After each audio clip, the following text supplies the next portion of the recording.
Beautiful Urdu stories کے ناظرین السلام علیکم۔ اس سنسان جزیرے پر آئے مجھے 15 برس ہو گئے۔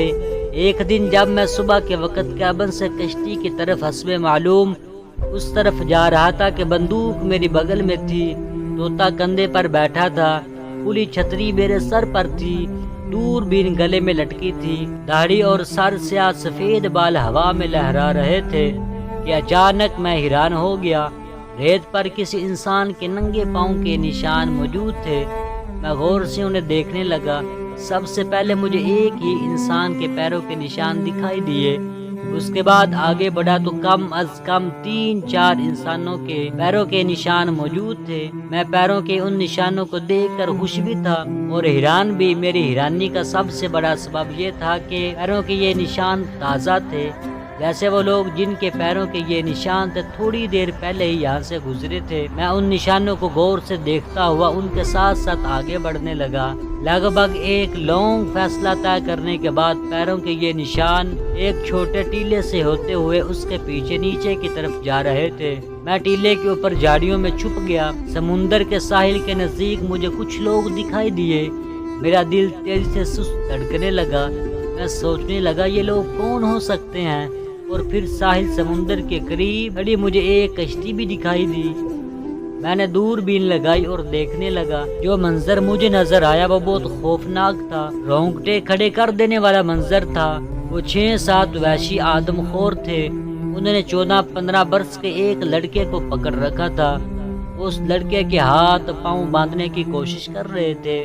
2 وحشی آدم خور وہاں آگ جلا رہے تھے۔ میں سمجھ گیا کہ وہ اس لڑکے کو پکڑ کر اسے کھانا چاہتے ہیں۔ ایک آدم خور ایک چھلا لیے قریب کھڑا تھا۔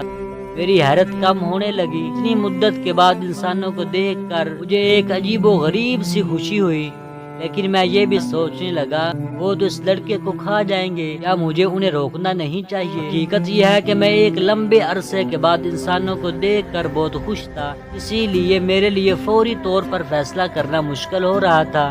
میں دیکھ رہا تھا کہ وہ لڑکا ان آدم خوروں کی گرفت سے نکلنے کی پوری کوشش کر رہا ہے، لیکن وہ اکیلا تھا اور مقابلے 6-7 آدم خور تھے۔ آدم خور وحشی جن کی شکلیں انسانوں جیسی تھی مجھے انسانیت کے دشمن محسوس ہونے لگے۔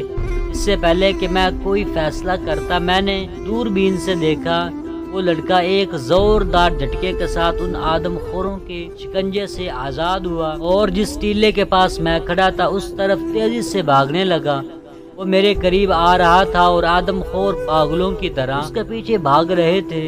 وہ لڑکا دبلا پتلا تھا، وہ بھاگ رہا تھا بہت تیزی سے اور آدم خور اس کے پیچھے آ رہے تھے۔ وہ اسے کسی قیمت پر ہاتھ سے جانے دینا نہیں چاہتے تھے۔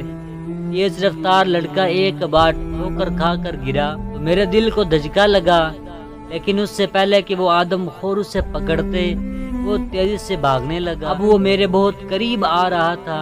دوربین سے میں دیکھ رہا تھا کہ اس کے چہرے پر پسینہ تھا اور وہ بری طرح بھانپ رہا تھا۔ اس کا سارا جسم ننگا تھا، اس نے ایک لنگوٹ کے سوا کچھ بھی نہیں پہنا ہوا تھا۔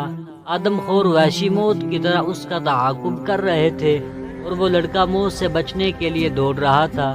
اور پھر میں اس لمحے ہوش میں آ گیا۔ میں نے فیصلہ کرنے میں دیر نہ کی۔ میں نے بندوق اٹھائی اور لڑکے کے تعاقب میں آنے والے آدم خور کے سینے کا نشانہ باندھ کر گولی چلا دی۔ گولی چلنے کی آواز جزیرے میں گونج اٹھی، پرندے شور مچاتے اڑ گئے اور میں نے ایک آدم خور کی خون میں لت پت لاش کو دیکھا۔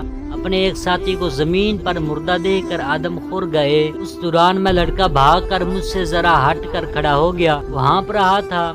کبھی تو وہ مجھے حیرانی سے دیکھتا، کبھی لاش کو۔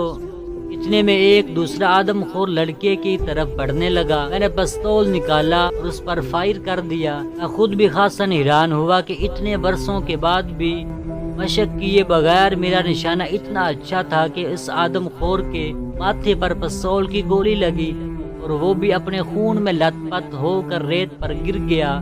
اپنے دوسرے ساتھیوں کو یوں مرتے دیکھ کر آدم خور اتنے خوف زدہ ہو گئے کہ وہ مڑ کر پیچھے کی طرف بھاگنے لگے۔ وہ موت سے بچنے کے لیے بھاگتے چلے جا رہے تھے، مڑ کر پیچھے دیکھے بغیر کشتی تک پہنچے، اس میں سوار ہوئے اور کھلے سمندر میں چلے گئے۔ دوستو، اس کہانی کو پڑھ کر مجھے تو بہت دکھ ہوا اللہ کریم سے دعا ہے اللہ مجھے بھی اور آپ کو بھی ان آدم خور انسانوں سے بچائے۔ ملتے ہیں دوسری ویڈیو میں، تب تک